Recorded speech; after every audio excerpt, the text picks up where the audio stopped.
Good evening and welcome to this meeting of the Washington County Board of Education. At this time, I call to order this meeting. We have all members present and our student member as well, so we do have a quorum. Vice President Stan Stauffer will be leading us in the Pledge of Allegiance, followed by a moment of silence. I pledge allegiance to the flag of the United States of America and to the republic for which it stands, one nation, under God, indivisible, with liberty and justice for all.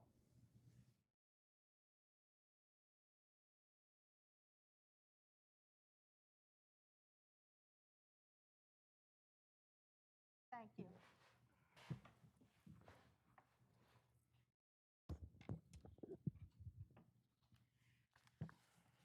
This time we'll have approval of this evening's agenda. Move for approval. Thank you, Mr. Bickford. Is there a second? Second. Thank you, Mr. Gesser. I'm sorry, that was Mr. Evans. Thank you. Any discussion? Mrs. Williams, I would Yes. like to make an amendment to the agenda for this evening. Yes, Mr. Gesser, please go forward with your amendment. I move to amend the agenda to add an action item under new business following the acceptance of the giant donation. The item will be entitled Board of Education Response to the Superintendent's Report Regarding Schools Under 60% State Rated Capacity.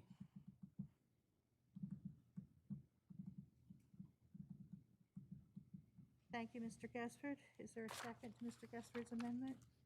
Second. Thank you, Mrs. Murray. Any discussion of the amendment? All those in favor of the amendment as read by Mr. Gesford?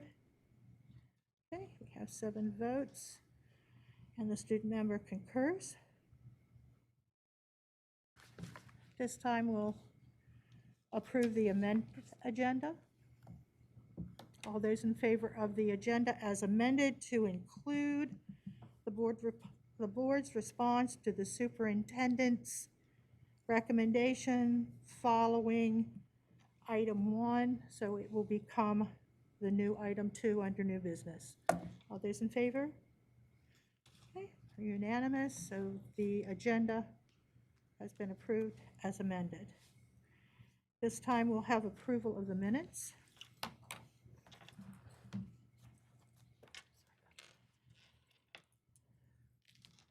Madam President, I move for the approval of the work session minutes dated Thursday, May 13th, 2021. Thank you, Mr. Gesford. Is there a second to Mr. Second. Gesford's motion? Thank you, Dr. Zentmeyer. Are there any additions or corrections to that set of work session minutes? Hearing none, we'll move to the vote. All in favor? Mr. Gesford wasn't there, so we have 6 affirmative votes. Mr. Gesford, I assume you're abstaining? Abstaining, yes. Okay, so we have 6 affirmative votes, 1 abstention. Motion carries. Those minutes stand approved. The second motion is the approval of the closed session minutes dated Tuesday, May 18th, 2021. Thank you, Mr. Gesford. Is there a second? Second. Thank you, Dr. Zentmeyer. Any additions or corrections to the closed session minutes of Tuesday, May 18th? Hearing none, we'll move for the vote. All those in favor? Okay, unanimously approved. And the third motion is for the approval of the business meeting minutes dated Tuesday, May 18th, 2021. Thank you. Is there a second? Second. Thank you, Dr. Zentmeyer. Any additions or corrections to the minutes of the business meeting dated Tuesday, May 18th, 2021? Okay, all those in favor? Okay, so unanimously approved with the student member concurring. Thank you. Thank you, Mr. Gesford. This time we'll move to public comment. We have one individual who has signed up in advance, and that is Mr. Adam Obest. Is Mr. Obest here?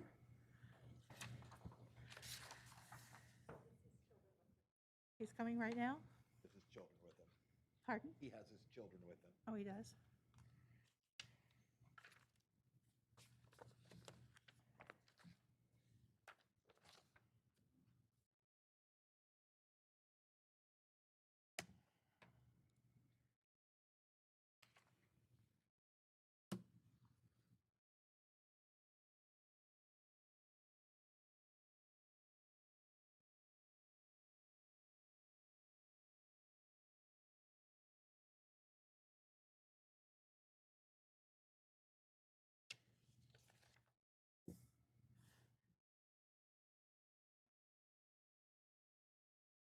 Good evening, Mr. Obest. Am I pronouncing your name correctly? Mr.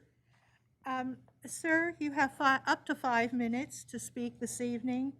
Um, We allow any topic concerning Washington County Public Schools to be addressed, except for matters of personnel or students that clearly identify an individual or individuals. Board Member Bickford over here has some signals for you. He will help as your timekeeper. So when yellow goes up, it means you have about 30 seconds left. So you may begin. Is this on? Yes. Yes. All right. Okay. Just to be sure, again, my name is Adam Ubest. I actually live in Frederick County in Thurmont, but all my children go to school in Smithsburg because their mom's address is there, and they go to school in Smithsburg. I have 5 children that are going there, 2 in Smithsburg Middle School, 3 in Old Forge right now. Thank you for allowing me to bring my children so they can see the civil process, so they can know that whenever there's elected officials in power, you can address any concerns you have to them without fear or total freedom. This is our country. So I appreciate that. I also apologize in advance for my attire. I normally wear a shirt and tie, but I'm going to a sporting event for track and field for my son Solomon at the end of this, and that probably wouldn't be the best attire for outside. So the first thing I want to thank you as a board. I think I read that Washington County is one of maybe 2 or 3 school districts in all of Maryland that have been full-time earlier than most. So I am very thankful. My stepson in Frederick, we're in Thurmont, we're not full-time, open up, available. So my wife continued to homeschool him because last year we lived in Harford County and they were also very virtual. So I want to thank you for your leadership already and what you've done. But I think today my main concern is what you see on my face right today. As we continue to get vaccinated and we continue to learn that many people are very willing to take the mask off once they're vaccinated or whatever, it seems like, I know, and you guys live under the guidance of the state of Maryland's guidance, and I presume, again, you have been leaders in allowing liberty to people for children. But it's interesting as we see that the most vulnerable population are still masked up, and that's our children. And I would just say wherever there's liberty, that you have the ability to decide when to enforce or when to allow a little more leniency in applying the mask mandate. And I would say, especially for sports, I would hope that you, as a board, elected boards of the Washington County, would be very open and advocates, especially for outside activities. The reason why I'm here today specifically, there was an event recently that, my kids were playing on a playground at a certain, at the school, and it was kind of spoken about as they can't be playing, waiting for their siblings without a mask on. And I just said, well, they're outside, so I think they're fine. And I was told, no, you're on property, so they have to always wear their mask no matter what.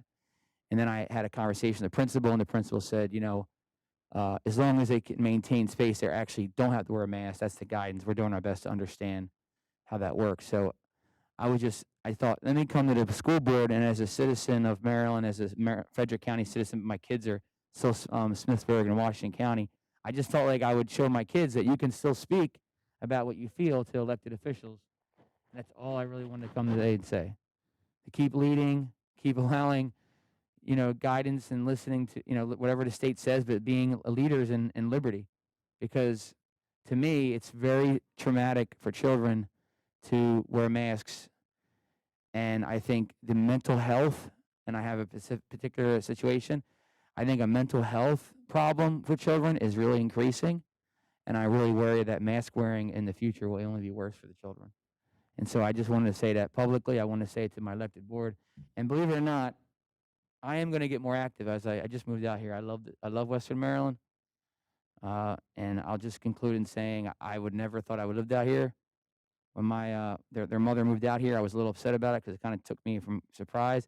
But now that I've moved out here, as the Bible would say, what you meant for evil, God meant for good. I am really happy to be out here, and I am really proud to say I live in Western Maryland with all the American flags flying in Thurmont and out throughout Washington County. So I just want to say, as a citizen, we care about your leadership, and we thank you for you trying to push liberty to the schools at the mask wearing edict. So thank you for your time. Thank you. Thank you, sir. You can leave it on. Thank you. Mrs. Anderson, do we have anyone out there? Any additional speakers? No?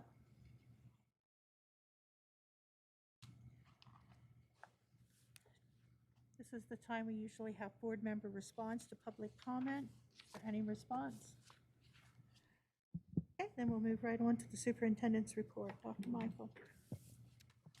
Thank you, President Williams, members of the board. As always, we're trying to recognize our students and staff for the many accomplishments they have, particularly scholastic and academic recognitions. At this time, I'd like to call on Mr. Scott Berman, Supervisor of High School Social Studies. He's going to make some presentations regarding the 2021 Maryland History Day state competition. So, Mr. Berman. Good afternoon.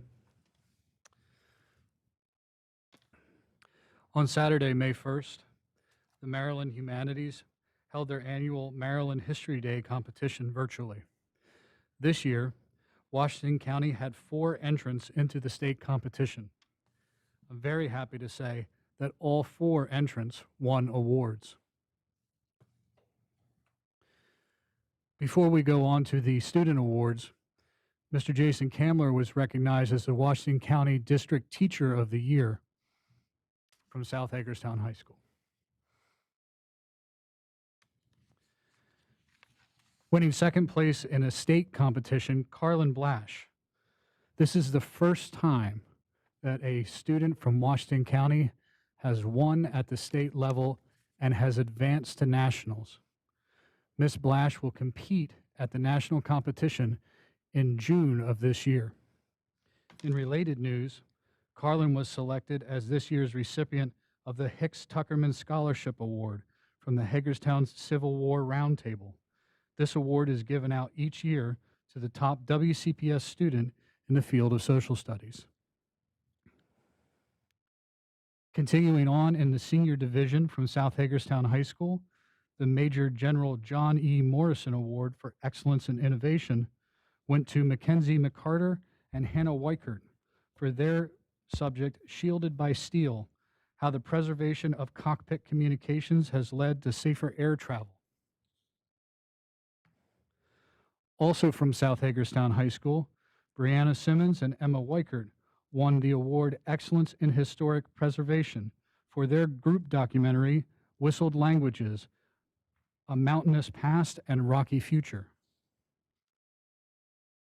And rounding out our winners in the junior division, which represents the middle schools, from Smithsburg Middle School, Kayla Hallbecker and Emily Noda Bartolo won the Eugene J. Becker Award for Excellence in Cybersecurity and Cryptology for Code Talkers, the secret language that won the war. Congratulations to all winners.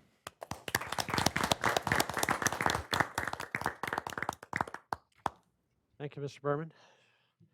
Board members, I look forward to the time we can get back to having our students here in person, our teachers here in person, to recognize them.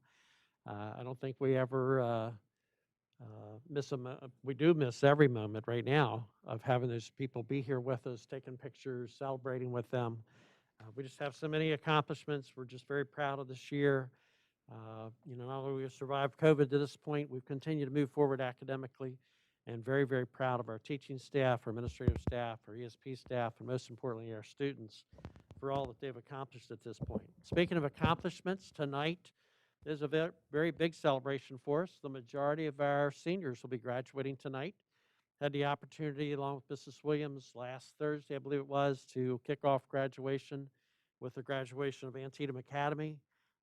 It was really nice to see. I think we had 14 graduates from Antietam Academy this year. This morning, it was with Mrs. Murray. We had the opportunity to witnessed the Marshall Street Job Development ceremony. Very, very nice under the pin oak trees. It was just beautiful out on their bus loop. Students and family, everybody was very happy with the celebration. Sarah Stair did an excellent job. And tonight, look forward to the majority of our other graduations, one of which I'll need to leave here in a little bit for to get to Barbara Ingram and then on to the next graduations. Barbara Ingram's going a little bit earlier tonight. And at 7 o'clock, we have the majority of the graduation ceremonies. I know many of you are attending a variety of ceremonies. And then tomorrow night, we end our celebrations, hopefully with good weather, with Washington County Technical High School. Will be our last graduation for this year. So congratulations to all of our seniors. We're so proud of you. We're proud of you for graduating.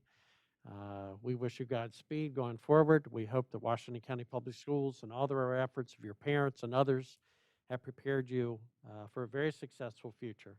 And we're looking forward to seeing what happens next. We're glad that we were able to work with graduation, work within the COVID guidelines that tonight and earlier today and last week, everyone was allowed to have 8 guests.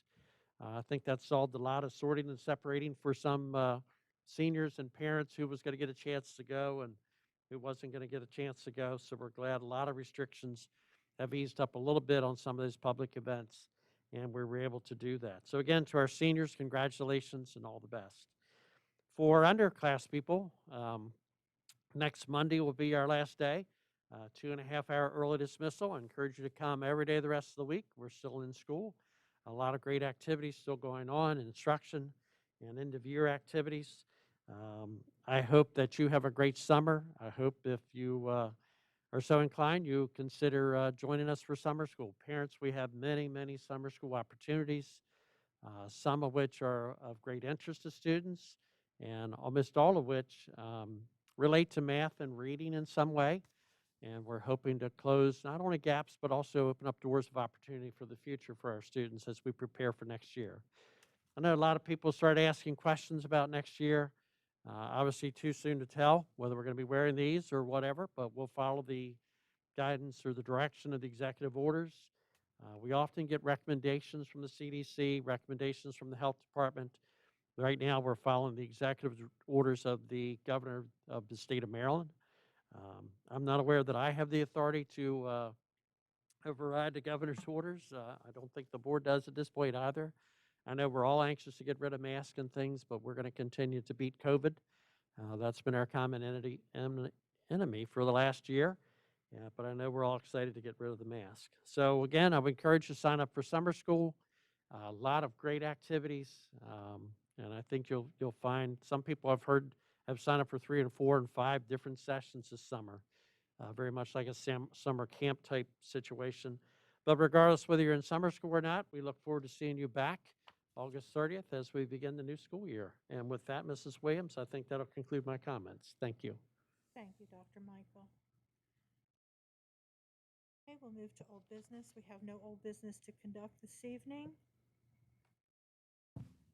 Under new business, our first item of consideration is a donation in the amount of $58,541.58 with Mr. Embley, Supervisor of Food and Nutrition Services, presenting. Good evening. Good afternoon. In December 2020, we received communications from the Giant Company that they wanted to partner with WCPS Food and Nutrition Services to set up a new program called Giant Feeding School Kids Program to help support children in our district. We indicated that we would participate and the money raised would be used to provide extra food to be sent home with students for weekends and/or extended breaks from school. From January 1st through February 28th, the 3 local Martin's stores participated in the program. Customers were asked if they wanted to round up their grocery purchase and donate to the program fund. The Giant Company also matched the customers' donations.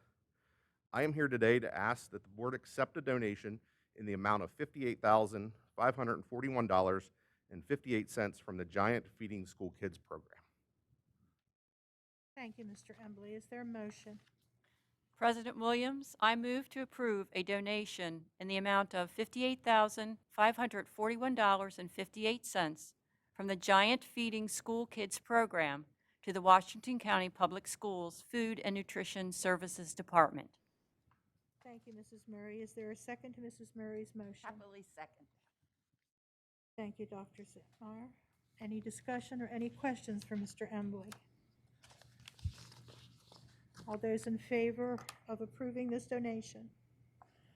All right, we're unanimous, and the student member concurs. Our hearty thank you to Giant, Mr. Embley. Thank you. Very pleased to accept this Thank you so donation much. for our children.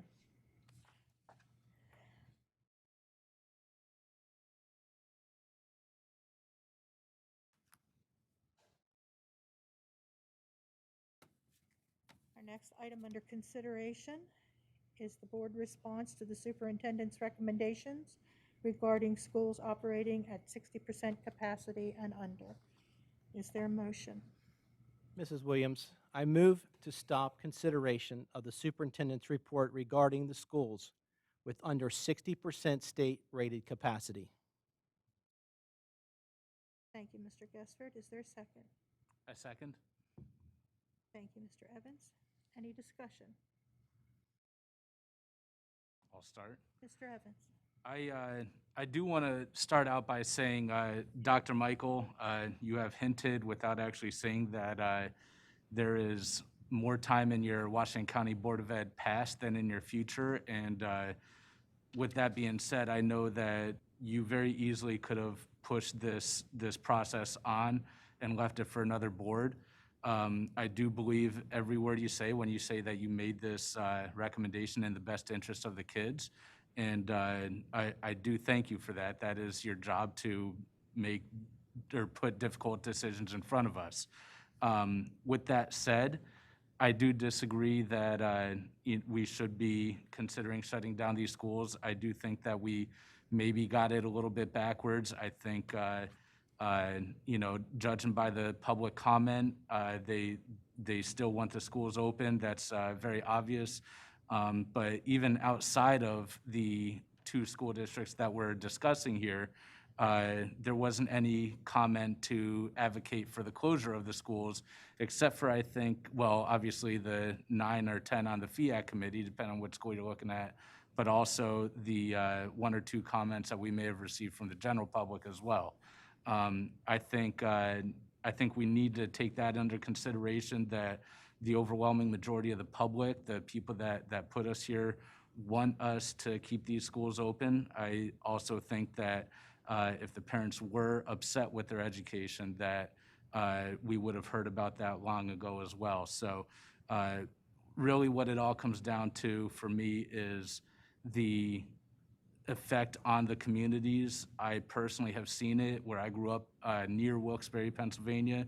There is, I believe it's next year or the year after, there's going to be no more high school in Wilkes-Barre, Pennsylvania. They're actually moving the one school outside of city limits, and that city is deteriorating. And I personally have seen it because of the votes that have taken place. So for me, again, I hope you understand, Dr. Michael, that we do appreciate you taking this time to do this. I do think that your heart was in the right place. I, however, will respectfully say that I do disagree with the recommendations. Thank you, Mr. Evans. Mrs. Murray?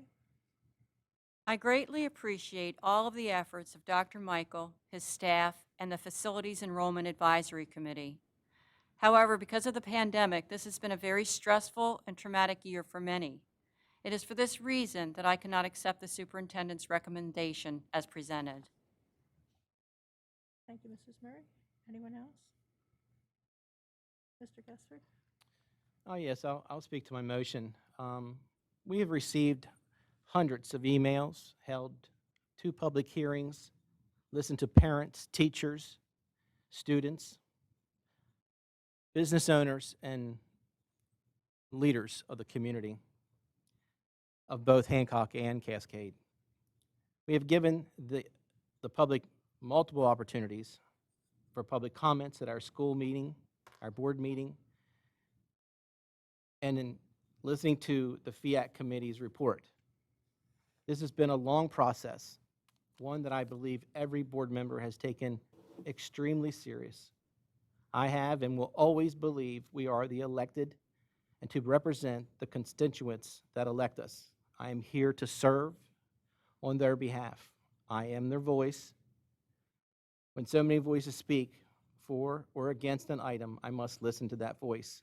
The decision to close the schools, keep the community school open affects more than a student and their parents. It affects the whole community and the way business will continue. A school impacts the pride that is its community. It's the connection that brings families together as we walk the halls. Remember when grandparents, mothers, fathers who graduated and now have the excitement and pride as they watch the next generation and their family pass through the same halls. I feel enough time has passed and it's time to move on with the decision that this board will make. So teachers who feel concerns for their jobs can move on and make the best decision for their families. Students who are graduating can come to a conclusion tonight and find out how their school year will end. I will be voting to end the consideration of the superintendent's report regarding the schools with under 60% capacity tonight. Thank you. Mr. Vokum? I have a question on the motion made. This motion isn't to stop consideration, correct? It's not a vote to accept or deny the recommendations, correct? Would you read the motion again, please, Mr. Gaspard? Sure. I move to stop consideration of the superintendent's report regarding the school under 60% state-rated capacity. So it's only stopping consideration, and a vote to accept them or to deny the recommendations is not being made. Your motion is not doing that, correct? The motion is to stop the action from moving forward. Won't have any more action. There'll be an up and down vote to keep So, school open or closed. Mr. Stauffer? so if we vote for this motion, in effect, we're voting for the schools to stay open. There won't be a second vote then. That is correct. That is correct. Does that answer your question, Mr. Vokum? Yeah, it does answer my question. Mr. Bickford? I just want to make some brief comments. I went into this process concerned about the shrinking numbers of students at Hancock, as well as the ongoing impact of the loss of Fort Ritchie on Cascade. I also went into this process with the images of other schools that have been closed. Winter Street, Washington Street School, Surrey, Woodland Way. Some are in use, some are empty. All still remain standing as quiet reminders of school years gone by. I listened carefully to Dr. Michael's recommendations and thought carefully about the idea of combining Hancock and Clear Spring into one new high school with a new name, new mascot, new future. But then I heard about renewed economic interest in the Hancock region. Businesses already in Hancock are expanding, and state officials have told me there is clear interest in the area from other potential investors now. While I don't believe that we're on the cusp of a massive population explosion in Hancock, I do know that to close the school now will harm the community and possibly slow down that growth. I also know that the overwhelming response from the community has been to save their school. And even though part of the recommendation was to maintain the school for now, to me it would still be an abandoned building. So that is why I will be voting to end this consideration. In all honesty, I went into this process thinking that I would vote to close Cascade. The numbers don't lie, it is a small school. But then at the public hearing, I heard from the developers that recently bought Fort Ritchie. We've been waiting for so long for progress in that area, and finally we have it. Now is not the time to close that town's elementary school. So like my other colleagues, I want to thank the FIAC committee for diligently taking on this question, and for Dr. Michael and the staff for the careful thought that went into the recommendation. I know you spent many hours. I do not think they were wasted. I learned many things about both communities, and I think that the information we gained will help us in the years to come. I do want to say that, similar to what Darrell said, that I know that Dr. Michael cares deeply that children in Washington County deserve an amazing education, and that was the motivating factor in his decision. I know he will also take our decision today and work even harder to help Hancock and Cascade students get access to the programs they need. I've also appreciated getting to know many members of the Save Our School Committee. I would propose that it now have a new name and mission, the Improve Our School Committee. Let's keep the momentum going. In the end, I'm optimistic about the future of Washington County. We are seeing new opportunities with the arrival of Amazon, an expanded Maryland theater, a new stadium downtown. In my work, I have met with investors who are betting on our region. I think that optimism is infectious and is spreading. This is not the time to close, but to keep the possibilities open. Thank you. Thank you, Mr. Bickford.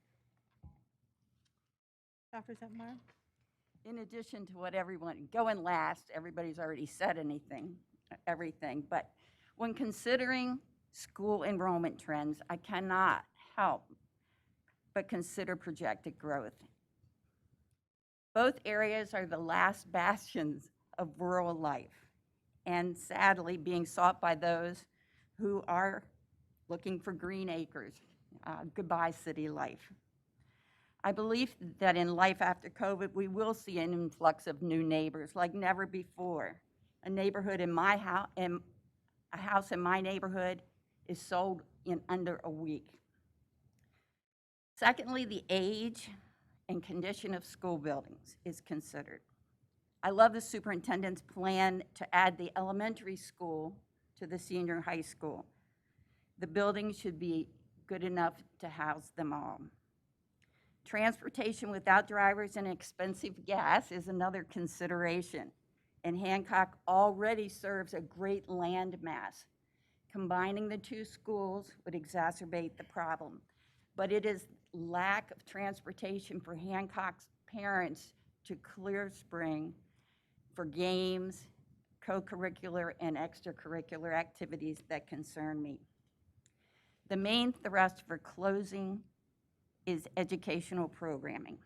During the pandemic, one of our greatest discoveries was virtual learning. With our investment in technology, there is no reason that any high school student should be denied any course in the county. Perhaps a satellite-able program at Hancock for Western County students to serve them. I have one employee, the superintendent. Let me add here that he is a really, really smart guy. If we decide to keep these schools open, I am confident that he and his team will find a way to do this with fidelity. Economic development is a key, and yet I cannot support closing the school door and locking it simply because the community is smaller and rural, which is probably why it was built in the first place. The superintendent has said this is not an economic decision, but one of educational opportunities. And with the brain power in this room, I know, no matter how small this senior class is, they will find a way to make the impossible possible. Student relocation stinks. Even as an adult with children at Boonesboro, it was a long time before I bled blue. And as a North High assistant principal, responsible for monitoring the North-South game, when South would score, my mouth would almost start singing, "Are you from South High?" A multi-year transition does honor choice. And if we institute it, but only if there is a choice to remain at your alma mater. Finally, and I know you're ready for my finally, so here goes.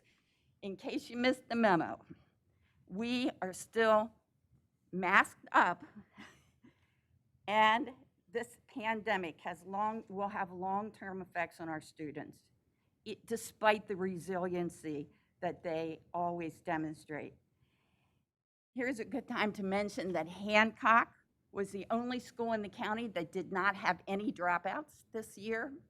They had the highest return rate when we opened the doors. And life after COVID is a huge question mark.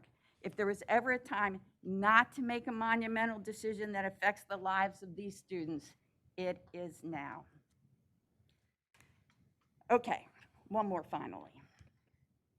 All of you, the people who have written letters, emails, telephone calls to the Board of Education, remember that the Board of County Commissioners are also elected officials and your constituents.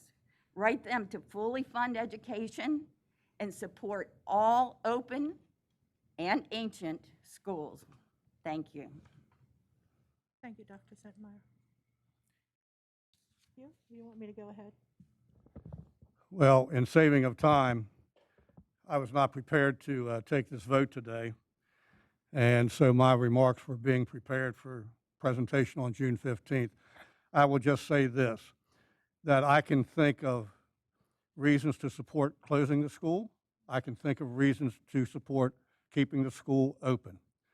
And with that being said, I won't say anything more at this time in order to save time.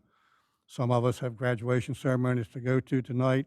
I will reiterate what Dr. Zentmeyer said to the county commissioners. You need to support our budget. When we tell you as a board that we need X amount of money to run this system efficiently, then that's what we need. When I read where other counties in Maryland, not just the rich ones, are giving their boards X amount of money over MOE, I just shake my head and say, why can't that be this way in Washington County, where we get more than the law says you have to give us? I've asked that to several county commissioners. I never get a response. I get some political comment. That's unacceptable. So with that, I'll shut up for now. Thank you, Mr. Stauffer. First, I'd like to thank the members of the FIAC committee for their thoughtful work and their courageous recommendations related to the charge they were given. And Dr. Michael, I thank you for your thoughtful recommendations that you outlined in your 32-page report. This, for me, has never been about finances, but all about Washington County students having the opportunities, resources, and supports to maximize their learning and prepare them to take their place in 21st century society. Voting against Dr. Michael's recommendations does nothing to address the educational shortcomings at these schools, which the superintendent outlined in his document. So we, as a board, will have much work to do. Rejecting the superintendent's recommendation will not make those educational shortcomings go away, but in my view, will only make them harder to overcome. At the very least, this process has awakened the county commissioners to the economic development needs of Hancock and Cascade. It's a shame their recent efforts were not instituted years ago. So if there's no further discussion, Mr. Bocoum. I'll just give a comment as a student board member. Looking at this process has been one that's come with, I just want to give a comment as a student board member. Looking at this whole process is one with so much stress and emotions flowing. And looking at the educational opportunities for a school such as Hancock or Cascade, there's so many cons and pros to weigh against both sides, honestly. And just looking at the motion today, I feel that even though this motion is likely going to pass, I feel like moving on is not going to address what is lacking within the educational opportunities and enrollment. As a school system, we need to be more efficient in the way we do things, and that's been said countless number of times. And just by kicking down the can in the road, specifically for schools like Hancock or waiting to see what's going to happen in Cascade, you're simply kicking that can down the road. And then as we saw in the educational facilities plan, Hancock is going to have a decreasing enrollment. And then these kids are going to have to be traumatized again with looking at, is their school going to close or not again? And then in 5 or 10 years, when the enrollment trends, all they're showing is decreasing trends. If the town does not do something, then it's going to have to unfortunately close for just to be viable. And also, as I said this countless times, personally, I feel that elementary schools, there are too many of them, and consolidation and improvement of the schools and making them like further around schools to increase diversity is in the best interest of Washington County Public Schools students.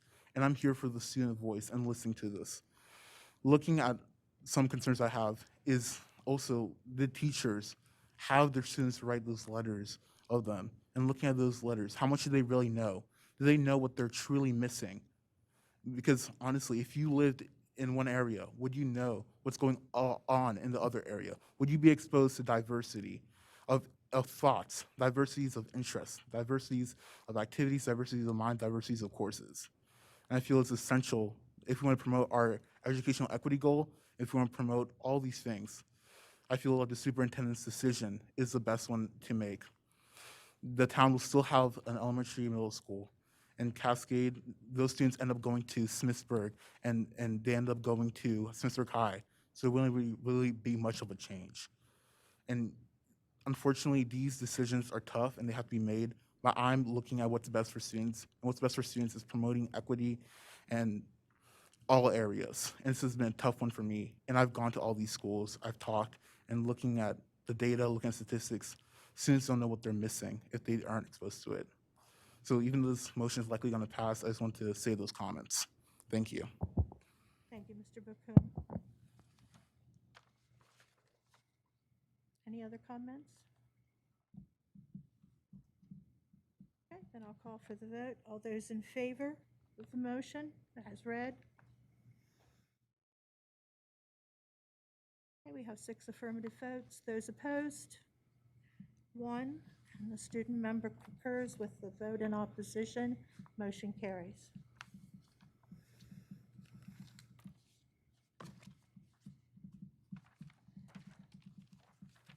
Our next item of business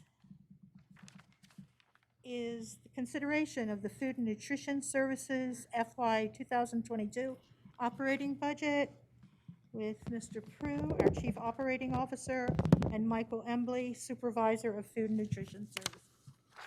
Good evening. Good afternoon, Mrs. Williams, members of the board. With Mr. Embley this evening to review the FY22 Food and Nutrition Services operating budget. And I think we'll jump right into the PowerPoint. I think I'm going to handle perhaps this first slide. I mean, as Mr. Embley and I were here a year ago discussing really the plan for FY22, the bullets you see on your screen are all the things we just really didn't know. We didn't know heading into the next school year, would we be open, closed, full, or partial? What would enrollment look like? How many families would keep their children home and not be in our schools? Would we have meal service in the cafeteria as more traditional, or would we be serving in classrooms? We really felt our mobile community meals were going to continue. After-school programs have been a huge component of the food and nutrition service program for the better part of a decade, and we didn't know what the prognosis was for that. What would free and reduced meals look like, especially with the unemployment income that was floating in the community at the time? We felt like we'd have a decrease in our farm numbers. Reimbursement rates, would we be getting school meal rates? Would we be getting summer emergency meal rates? And of course, where were the federal program waivers at this time last year? A lot was up in the air. We gave you a budget that said, well, if it looked like normal, here's what we think. And so I think over the next couple of slides, as Mr. Embley rolls through, we're going to give you a sense of what some of those changes look like, where our baseline really is, looking back at FY19, looking at what happened in FY20 and 21, and then a plan here for 22 that we think is viable based on what we know today. So, Mike, go ahead. Thank you, Mr. Pruitt. So I spent some time reviewing the previous past year and looking at, again, where we were. And as Mr. Pruitt said, there was so many unknowns, especially in early June when we presented you the budget. Going into July, we looked at what is the worst possible case scenario that could happen in the next year, and that would be a $5.8 million loss. That was expecting very, very little revenue, all of our labor expenses, some of our contract expenses that we were on the hook for. So in August, middle of August, it was not too long before we started school that we got word from the USDA that we would need to transition from the summer meal program into the National School Lunch Program, and there would be the normal charge for meals. So if you got free meals, you got free. If it reduced, you were reduced. If you were paid, you're paid. That was a shock to everyone, I think, across the country. And I actually looked back at an email that Dr. Michael sent to the board on August the 25th and said that, based on this new information, it could potentially be worse. Reimbursement rates for the National School Lunch Program are lower than the summer meal program. So that was a big surprise to all of us. And that was the end of August, several days before school started. And just like everything else this past year, that changed quickly. So we roll into September 1st, the day after we started school, and the USDA announced that we would have waiver extensions through December 31st. So that was some great news. However, at the time, I know we talked about, well, wow, how can you go to December and then change come January 1st? But so we looked at the numbers again based on the fact that now we would have that higher reimbursement rate based on the numbers of kids that we were projecting to be in the school buildings. And of course, with all of us, that was a guesstimate at that time. We reran numbers and felt strongly that we could get what would be a $5.8 million loss down to a $3.5 million loss. So we felt very confident of that going into the November-December timeline. October 12th, we announced that Stage 3 would return, which was great news. We got more kids in the buildings. And then on October the 9th, USDA announced that they would extend those waivers beyond December through the end of the school year. So this period in time was really big for the Food Nutrition Service Program. In addition, we got waivers that we could now send the supper meals home with the kids that we were doing at our community sites and in our school buildings. So adding that additional meal, adding more kids really helped our financial position. Our meal count started to go up. We were up about 53,000 meals at that point. We were getting more kids back coming into the early part of November.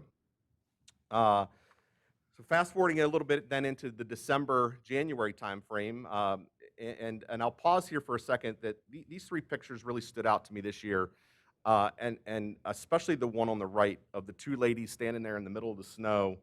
They had shoveled a path for their kids to get meals that day. I believe that was out at Nolan Village. Never in our million-year wildest imagination could we have, when we built the meal machine program, did we think we would need snow shovels and heaters. But throughout this entire year, staff has adapted, staff has done everything and anything principals and ourselves have asked of them, and continue to do amazing work out in the field, including the bulk meal distribution. For those of you that have followed that, we put out 52,000 meals in a single day, and that took an entire team of food and nutrition, not only food and nutrition, but school administration, and we had every bus drivers and all kind of folks coming together to help us with that initiative. Shortly after the holidays, we ran numbers again, and it looked like we were going to get this thing down to about a $2.5 million loss. So it continued to improve with getting some more students back in the buildings. In February, we knew we were going to have more back in. Then we go into March, where our lunch counts were up about 160,000, more than February.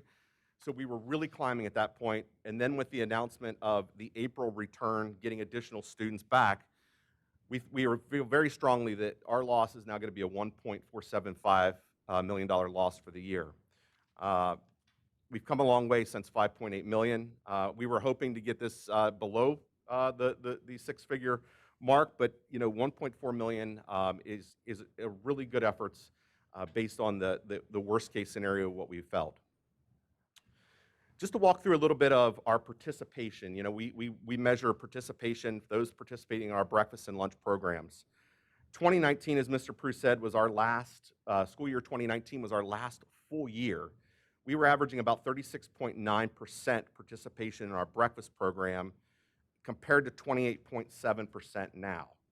I'm projecting 35% next year. However, if we have a normal year, which I know we are all hopeful for, I think that can be actually better than the 36.9 that we were faced with back in 2019. And the same goes for lunch. We were at 60.3% participation. We're currently at 46.9. We're budgeting a 50% based on the information that we have. I have no reason to believe that that number won't be higher than a 50% participation rate through some things I'll talk about at the end of the presentation. This one is our biggest hit. We just now started selling a la carte about a month ago. A la carte, we have to follow what's called the smart snack rules. So manufacturers have been scrambling for the last 12 months. When schools shut down and now the grocery stores are busier, they had to shift gears in what products they're producing. So when we got back into school, we couldn't get a lot of the products that we were used to getting to serve a la carte. So as you can see, we were used to doing about a little over $5,000 to $6,000 a day in a la carte sales, where right now we're only averaging about $1,300 a day. So that is a significant part of where our loss will come in this year. Again, next year we're being conservative, but I have no reason to think that we can't do better than what we're projecting for next year. Total revenue comparisons, 11.8 back in 2019. Obviously this year we're significantly down, but notice next year we're projecting to be close to where we were in the 2019 year. Food costs, again, you know, as you are all seeing out in the stores, we're keeping a close watch on what's happening with food costs. Anytime your gas goes up, food's going up, everything's going up. So that's something we're keeping a very close watch on. And I think the projection, we projected several percentages higher based on the trends of what we're seeing right now.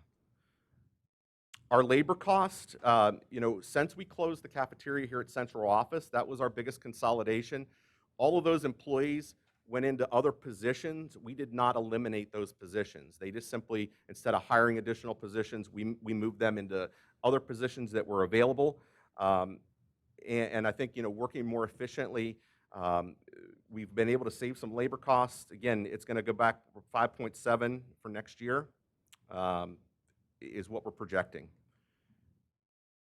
In the end, next year, we were very pleased that the USDA has been proactive and has announced that free meals for everyone next year. There will be a few changes. We are going to have to follow the National School Lunch Program meal pattern, which will allow for us to present more food to the students. It will allow us to do offer versus serve. It will allow us to receive the higher meal reimbursement rate. And we're hoping to transition back into normal service. For those of you that have been out in the cafeterias before, you normally see a wide selection of fruits and vegetables displayed in a grab-and-go setting. And when you go out now, it's in a bag, it's grab and go. Here's your food, go. Very quick, in and out. But we're hoping to get back into a more normal service model next year where we're displaying the products for the kids to see. It's just a better model for everyone. We will still be receiving farm applications and processing those. Those farm applications are used, there's that data that's used so much more than just for the free meal program. So the word we're getting from USDA and MSDE is we will still collect and process free and reduced applications for those other data points. And as I mentioned before, Mr. Prue and I've talked that there is a potential for a financially strong year. If the trend continues and we're able to get all of our students continuing back in school next year, I have no reason to believe with some of our marketing efforts and some of our new products and things that we're working on now for next year that we won't have a very financially strong year. We've presented to you a balanced budget. Mr. Prue, do you have anything additional to add? No, I don't think so. I think yeah, Mr. Embley already mentioned it. I'm as all of you know, prior to 4 years ago, you know, that was the department that I led for my first 8 years here in Washington County, and I couldn't be more prouder of that staff. I mean, I'm proud of all of our staff, but the food service team really has gelled. They've come together. They've locked together. They accepted help. They asked for help. They knew when they needed it.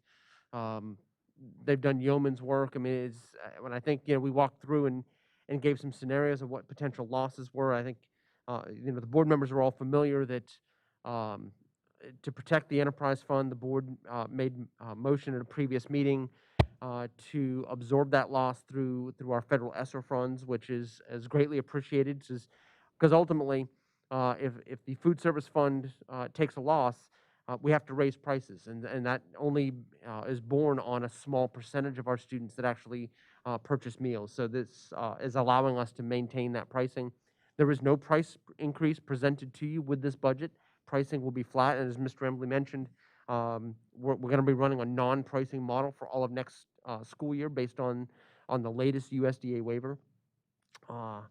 So I think we are prepared for a really great year in FY22 for the food service fund. And with the budget, with the PowerPoint you also have a 2-pager that identifies revenues and costs by category. And Mr. Embley and I are happy to take any questions you have on that information. Thank you, Mr. Prue. Is there a motion?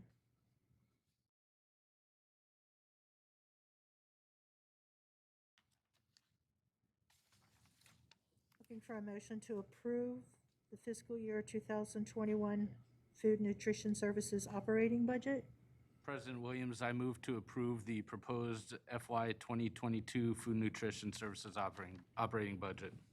Thank you, Mr. Evans. Is there a second? Second.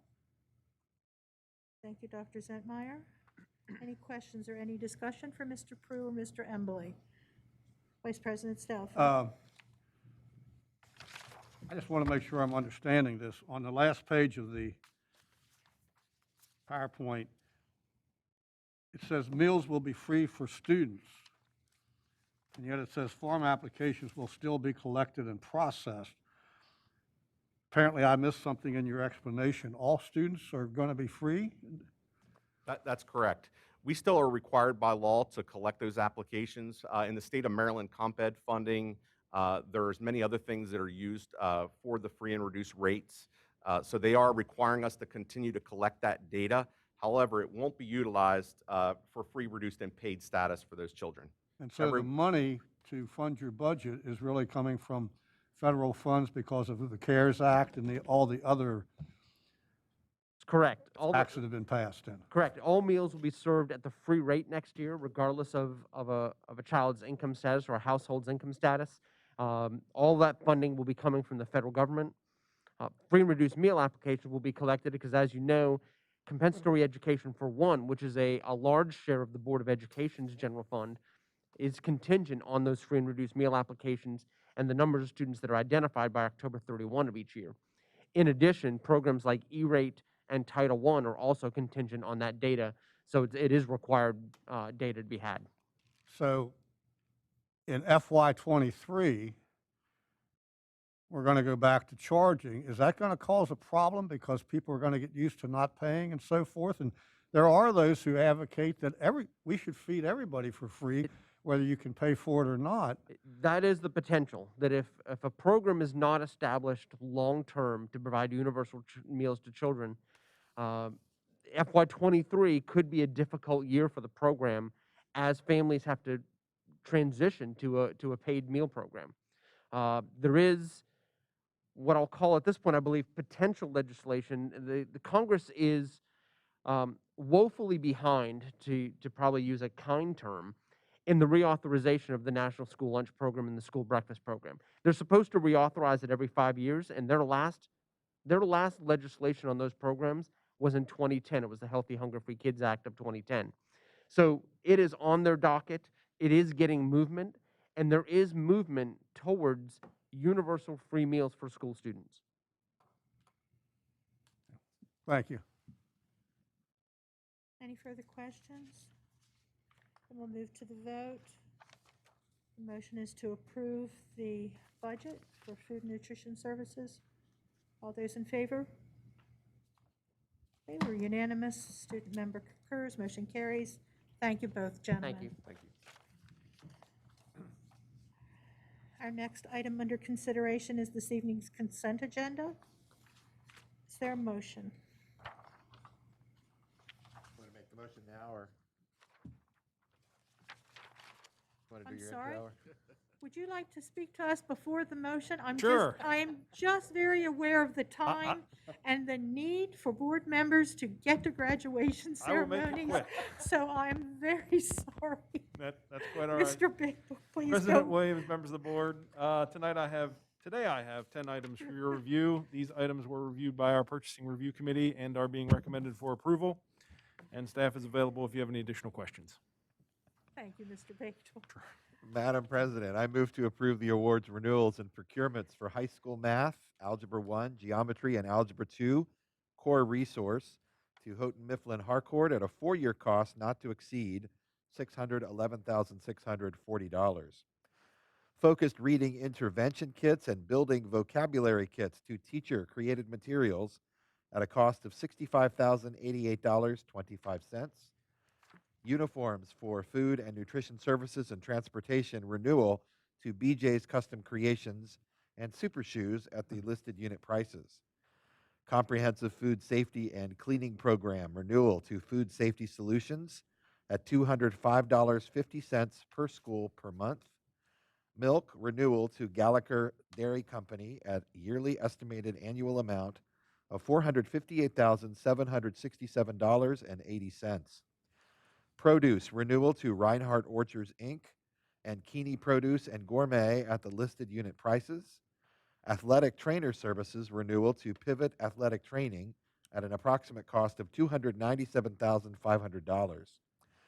iPad cases to CDWG at a cost not to exceed $66,000. Technology education supplies and equipment, 3D printers to Amtech Company, Inc. at a cost of $71,667. And natural gas supply to Direct Energy LLC at a cost of .3734 per therm. Thank you, Mr. Bickford. Is there a second to Mr. Bickford's motion? Second. Thank you, Mr. Stauffer. Questions for Mr. Bagel? Any discussion? Mr. Evans? The only question I have is number 3, uniforms. Shouldn't all of that go under the F&S fund instead of being split up with the general fund? So that probably should have transportation department. So it's food and nutrition services utilizes that contract, and the transportation department utilizes that contract. So anything for food and nutrition services would be paid out of F&S.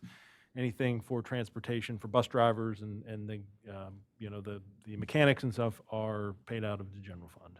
Excellent, thank you. Any other questions? Yes. Well, I just want to make a comment about the trainer services. There are some people in this county who have spoken to me through the years about, isn't that a luxury and so forth and all that. But I can tell you, as a longtime coach of 27 years and an athletic director for 5 years, I can tell you, I wish we'd have had athletic trainers when I was coaching, because it was, you'd tell the kid to go to the player to go to the doctor and see what the doctor says and this and that and the other. And you had to make decisions, although as coaches, we had some background in injuries and that type of thing, but not what a trained athletic trainer would have. So I am glad to put the money out for those, because I think it saves us a lot of liability in the long run. So I don't have a problem with what we spend for athletic trainers. Any other questions? Any discussion? Okay, we'll call for the vote. We're voting to approve the consent agenda as read by Mr. Bickford. All those in favor? Okay, we're unanimous. Student member concurs. Motion carries. Mr. Bagel, I'd like to take this opportunity to thank you and the members of your department for the outstanding executive summaries you provide us with each and every consent agenda. It makes my job as a board member so much easier. Questions that I have are readily available to me in that executive summary often, and it's just merely a matter of coming in and clarifying information. So thank you for the fine work that you and your department do. Thank you. And it's a lot of the departments who purchase these things are, give us a lot of input on those as well. So I can't take all the credit for Time to that. put it all together, Yeah. so thank Thank you so you. much. Yep. At this time, we'll call forward Dr. Pugh for this afternoon's personnel actions. Good evening. As discussed earlier in closed session, there are several staff changes for your review. At this time, I ask for your approval of today's personnel actions. Thank you, Dr. Pugh. Is there a motion? President Williams, I move to approve the personnel changes that were discussed earlier today. Thank you, Mrs. Murray. Is there a second? Second. Thank you, Mr. Bickford. Any questions for Dr. Pugh before we vote? All those voting for approval of the personnel actions discussed in closed session, please raise your hand. Okay, we have 7 votes. Motion carries unanimously. Thank you, Dr. Pugh. Thank you. If I may, on Dr. Michael's behalf, since he is attending graduations right now, it's my pleasure to announce that Reagan Klutz will be the principal at Pangbourne Elementary School. We're also excited that Dr. Stacy Henson will be the new principal at Emma K. Daub Elementary School, and that Tara Berger will be the principal at Fountaindale Elementary School. So congratulations to all of those leaders in their new positions. Thank you. Thank you, Dr. Pugh. Okay, I'll have reports to the board. Board member committee reports. Dr. Zentmeyer, would you like to begin with curriculum and instruction? Our next meeting is Monday, June 14th at 3 p.m. here at CES. Thank you. Mr. Gessford, facilities? I'd like to say I would know the date of the facilities meeting, but for some reason I can't recall the date. So I'm just going to have to say we are having one in June. Okay. Unless one of my colleagues could remember. I just don't have my calendar. Friday the something, I don't remember off the top of my head. A Friday in June. Yeah. Okay, thank you. Yeah, are we going to Boonesboro on Monday? Yeah. Oh, we did switch it to,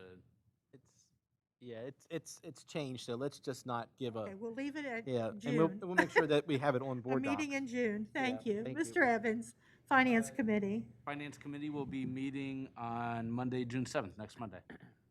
Thank you, Mr. Evans. Human Resources, Mrs. Murray. Human Resources will be meeting on Tuesday, June 8th, 4 p.m. here at the CES. Thank you. Policy Review and Development Committee, Mr. Bickford. Policy Review and Development Committee met on Tuesday, May 25th, where we discussed proposed changes to policies involving pre-kindergarten as well as early admission to pre-kindergarten, kindergarten, and first grade. We continued to discuss some changes to permission to attend out-of-school home school attendance area, as well as student dismissal precautions and some changes to the policy for the student member of the Board of Education. We hope to wrap up some of those discussions at our meeting next Tuesday, June 8th. That meeting will be here at the CES building. I think we're still determining a meeting location, and that will be at 1:30 till 3:30. So it won't interfere with the next committee meeting. Thank you, Mr. Bickford. Mr. Bakum, anything from student government that you'd like to report on? The Washington County Association of Student Councils concluded its meetings for this year. Meetings are expected to come back again in the fall. So I just want to thank everyone over there. And I want to thank our outgoing president, Gabrielle Ryder. She goes to Washington County Technical High Schools, and she's done an amazing job this year. That it? Thank you. Yep. Anything further before we, yes, Mr. Gasper? Thank you to the staff. They did get the date. That is June 14th. It's a Monday. We had to change it around because we were doing a field trip to Boonesboro. So we wanted to not interfere with staff stay off on Fridays. That's why we are moving it to a Monday for this time. Thank you, Mr. Gasper. Very welcome. Thanks, staff. Okay, we'll move to miscellaneous business. Our first item of miscellaneous business is the future agenda items list. You should have that. I'm not going to go over it in the interest of time. You will not see a number 2. That's a surprise. This evening, we're going to give recognition to our student member of the board, Mr. Kevin Bakum. So Kevin, if you would, please come forward.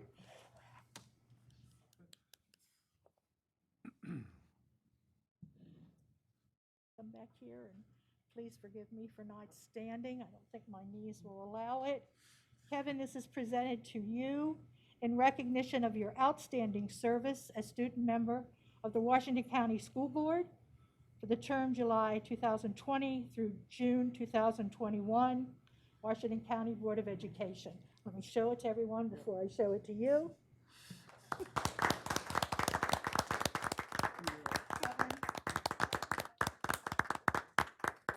Your service. If you'd like to return to your seat, if you have a few words you'd like to say, that'd be fine.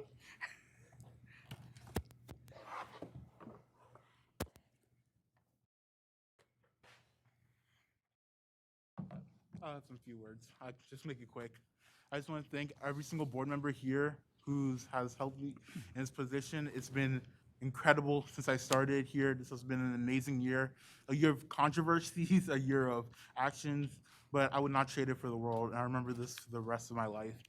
And we still have like another board meeting to go before that's gonna be my last one, but I'll definitely give a little surprise to each board member during that last meeting. So stay tuned, and thank you for this great opportunity. And I hope you look forward to the next student member, Tanish Gupta. Thank you. Thank you, Kevin. I have a box up here for you. Yes. Okay, so with that, we'll move to board member comments. Mr. Evans, would you like to make comment this evening? Obviously, congratulations, all seniors. Good luck in your future endeavors. Thank you, Mr. Gaspard. Yes, I'd like just to say congratulations to the seniors that will be graduating. I ask and plead for you to please be careful this summer. We don't want to lose anyone for carelessness, and it seems like sometimes we think we're invisible, but we need you to come back. We need you to be citizens of Washington County. We will miss you. We're glad that you're moving on to better things, but please be safe. And to the parents, thank you for being with us through this year. It's been a very difficult year for all, and I congratulate the parents also for making it through. Thank you, Mr. Gaspard. Mr. Bickford. I'll just echo those comments and say congratulations to the graduates. Thank you. Mr. Stauffer. Just want to congratulate all the graduates. I'm looking forward to attending South High's graduation this evening, my old alma mater, and Tech High tomorrow night. And to my fellow board members, I just want to say that I will be putting out by June 15th in an email to all of you a detailed thing, which I was going to do on June 15th with my comments, explaining my reasoning behind my vote on the superintendent's recommendations, but I didn't have time to complete it because it's going to be quite lengthy. So I will be getting that out to you because I want you to understand where I come from. Thank you. Thank you, Mr. Stauffer. Dr. Zentmeyer. I love Dr. Seuss, and this is the most perfect book for the launch of class of 2021 today. Congratulations, today is your day. You're off to great places, you're off and away. You have brains in your head, you have feet in your shoes. You can steer yourself any way you choose. You'll get mixed up, as you already know. You'll get mixed up with many strange birds as you go. So be sure when you step with care and great tact, and remember that life is a great balancing act.